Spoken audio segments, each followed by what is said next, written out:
Welcome to my channel. आज आप सब किसी को मैट्रिक क्लास के 100 मार्क संस्कृत का 6 नंबर पाठ भारतीय संस्कारा के प्रत्येक पंक्ति का व्याख्या को बताया जाएगा।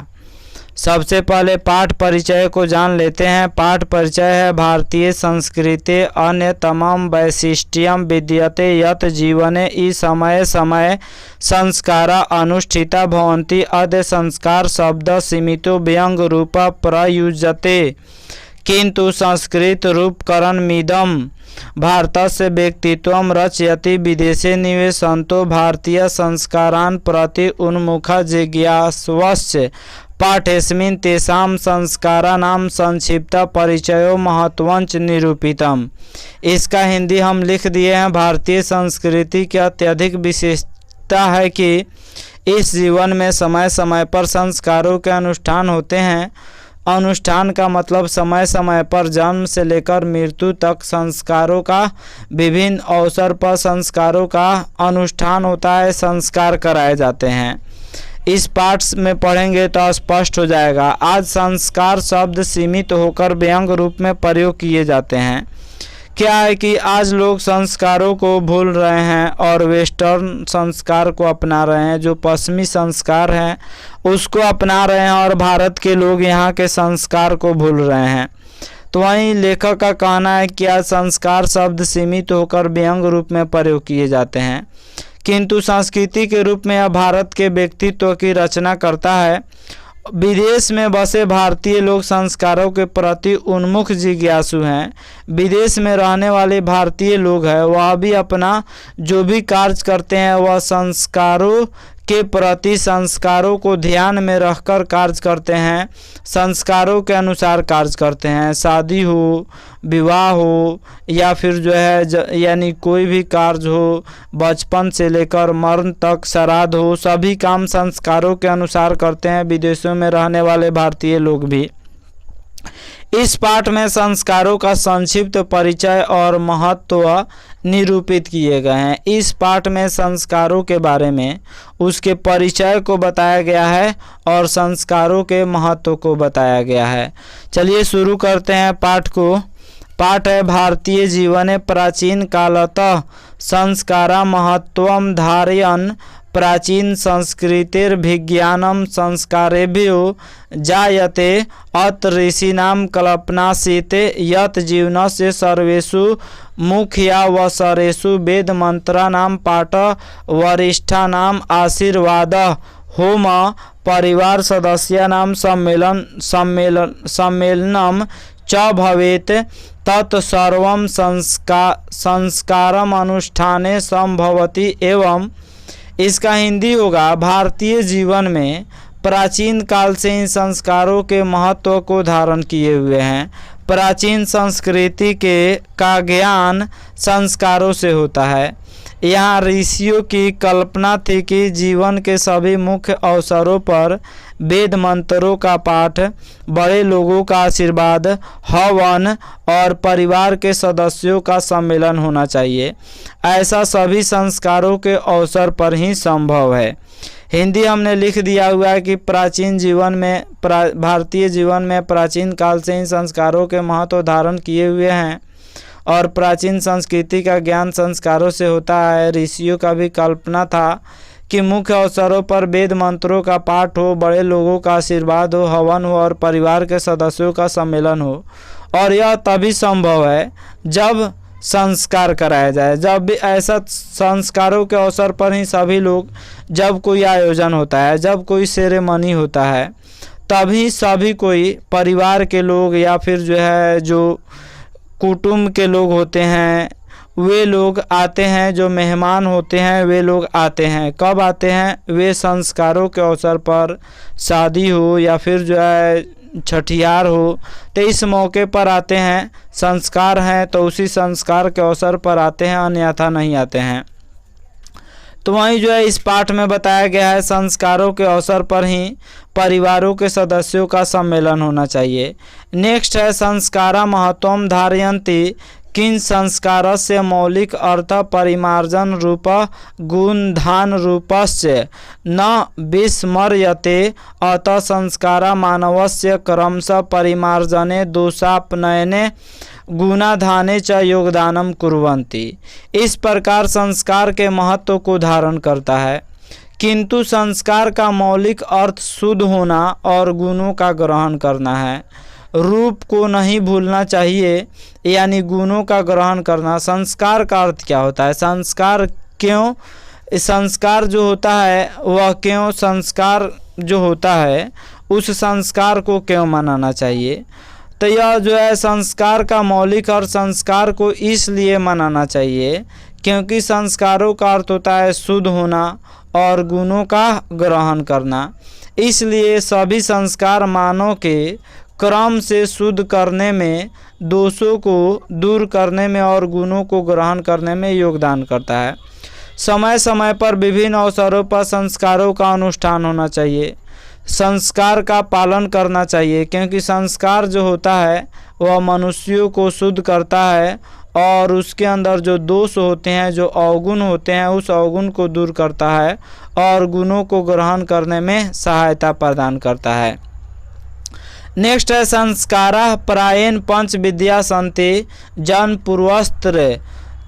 पूर्वास्त्रय शैशवा षट शैक्षणिका पंच गृहस्थ संस्कार विवाह रूप एक मरणोत संस्कारचैक एवं षोडश संस्कारा भवन्ति जन्म पूर्व संस्कारेषु गर्भाधानम। देखिए संस्कार प्रायः 5 प्रकार के हैं और जन्म से पहले 3 संस्कार है, शैशव अवस्था में बचपन में 6 संस्कार है, शिक्षा काल में 5 संस्कार है और गृहस्थ जीवन में 1 संस्कार है जिस संस्कार को विवाह कहा जाता है, और मरने के बाद 1 संस्कार है जिसको अंत्येष्टि संस्कार कहा जाता है। और इस प्रकार संस्कारों की कुल संख्या कितनी है, तो संस्कारों की कुल संख्या 16 है। नेक्स्ट है पुंसवनम सीमंतो नयनम चेति त्रयो भवन्ति अत्र गर्भ रक्षा गर्भस्थस्य संस्कारारोपणम गर्भवत्यास्य प्रसन्ना चेति प्रयोजनम कल्पितम अस्ति। शैशव संस्कारेषु जातकर्म नामकरणम निष्क्रमणम अन्नप्राशनम चूडाकर्म कर्म भेद चेति क्रमशो भवन्ति। जन्म से पूर्व, जन्म से पहले संस्कारों में गर्भाधान, पुंसवन और सीमांत ये 3 होते हैं। जन्म से पहले 3 संस्कार होते हैं। पहला संस्कार गर्भाधान है, दूसरा पुंसवन है और तीसरा सीमांत संस्कार है। यहाँ क्या किया जाता है, इस संस्कार के मुख्य उद्देश्य क्या है, तो इस संस्कार के मुख्य उद्देश्य है गर्भ रक्षा, यानी जो माँ के पेट में, जो माँ के गर्भ में बच्चा होता है उस बच्चा के रक्षा के लिए इस संस्कार को मनाया जाता है। उसके बाद इसका उद्देश्य होता है गर्भस्थ शिशु का संस्कार विधान, और यह होता है गर्भ में जो शिशु है, जो चाइल्ड है, उस चाइल्ड के अंदर भी संस्कार आए, उसके अंदर भी गुण आए, और गर्भवती स्त्री को खुश करने के लिए, प्रसन्नता के लिए ये सब आयोजन किए जाते हैं।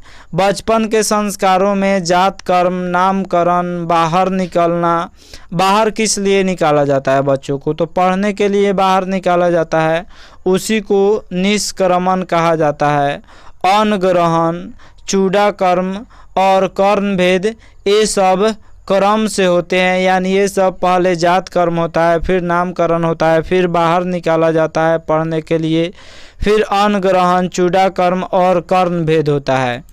नेक्स्ट है शिक्षा संस्कारेषु अक्षरारंभ उपनयनम वेदारंभ के शांत समापवर्तन चेति संस्कारा प्रकल्पिता।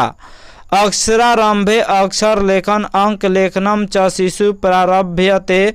उपनयन संस्कारस्य अर्थ गुरुना शिष्यस्य स्वगृहे नयनम भवति, तत्र शिष्य शिक्षा नियमान् पालयन अध्ययनम करोति ते नियमा ब्रह्मचर्य व्रते।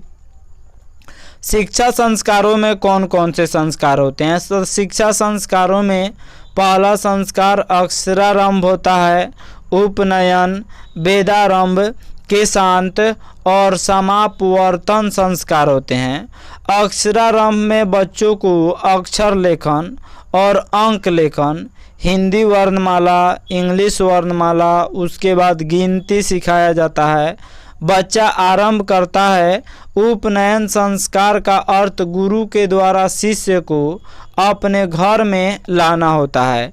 आज वैसा नहीं होता है, लेकिन पुराने ज़माने में जो भी बच्चे होते थे उसको पढ़ने के लिए कहाँ भेजा जाता था? गुरु के घर भेजा जाता था।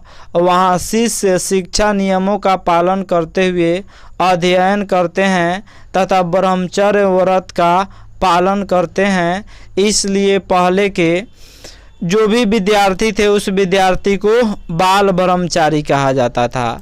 अगला है समाविष्टा प्राचीन काले शिष्य ब्रह्मचारी इति कथ्यते सम गुरुगृहे एव शिष्य वेदारंभ करोति सम। वेदानाम महत्वम प्राचीन शिक्षायाम उत्कृष्टम मन्यते सम। केशांत संस्कारे गुरुगृहे एव शिष्यस्य प्रथमं क्षौर कर्म भवति सम। अत्र गोदानं मुख्यं कर्म, अतः साहित्य ग्रंथेषु अस्य नामांतरम गोदान संस्कारोऽपि। इसका मतलब प्राचीन काल में शिष्य को ब्रह्मचारी कहा जाता था। गुरु के घर में ही शिष्य वेदारंभ करते थे, यानी वेद सीखते थे।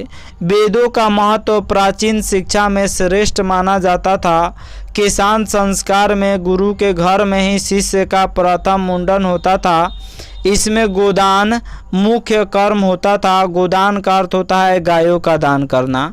अतः साहित्य ग्रंथों में इसका दूसरा नाम गोदान संस्कार भी मिलता है।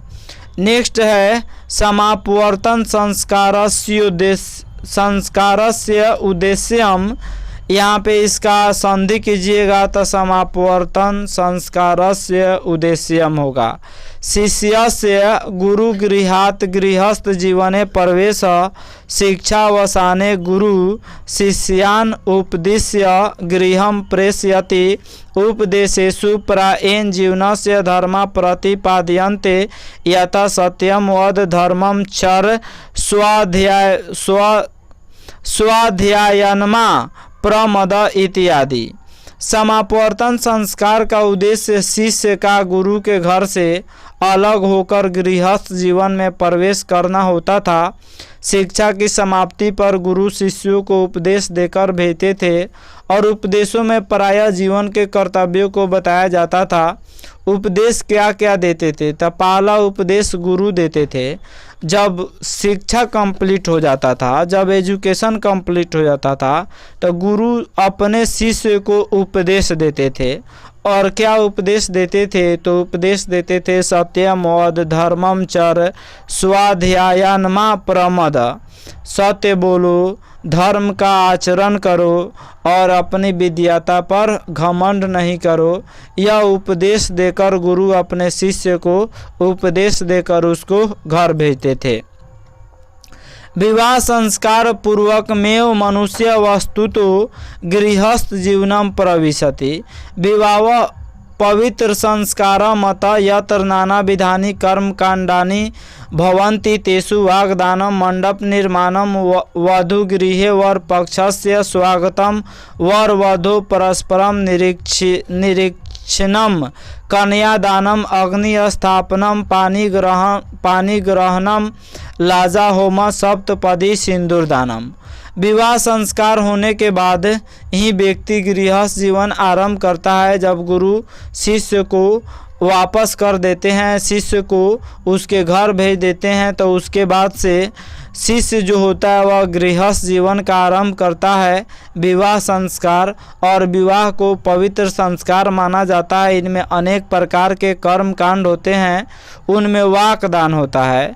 फिर मंडप निर्माण होता है, वधू के घर वर पक्ष का स्वागत होता है, फिर वर वधू का निरीक्षण होता है, यानी हस्बैंड वाइफ एक दूसरे को देखते हैं, पति पत्नी का निरीक्षण होता है, फिर कन्यादान होता है, उसके बाद अग्नि की स्थापना की जाती है, फिर पानी ग्रहण होता है, धान के लावे से हवन होता है, सप्तपदी होता है और सिंदूर दान होता है।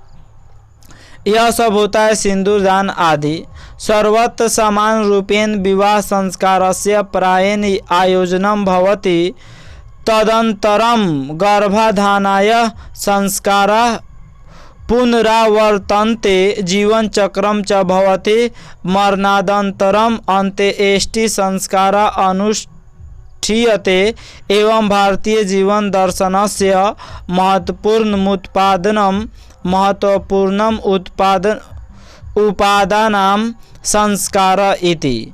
आदि वैवाहिक परंपरा सभी जगह एक जैसा ही होता है। जितने भी अब विवाह वाला संस्कार होते हैं यह सभी जगह विदेश में रहने वाले भारतीय हो या देश में रहने वाले भारतीय हो, सभी एक जगह एक जैसे ही होते हैं। इसके बाद से फिर शुरू से हम लोगों ने गर्भाधान संस्कार को पढ़ा था शुरू में, तो उसी गर्भाधान संस्कार और अन्य संस्कार होते हैं, और मृत्यु के बाद दाह संस्कार जिसको अंत्येष्टि संस्कार भी कहा जाता है किया जाता है। इस प्रकार भारतीय जीवन दर्शन का महत्वपूर्ण स्रोत ये संस्कार ही हैं। आशा करता हूँ यह पाठ आप सब किसी को समझ में आया होगा। Thank you watching my video.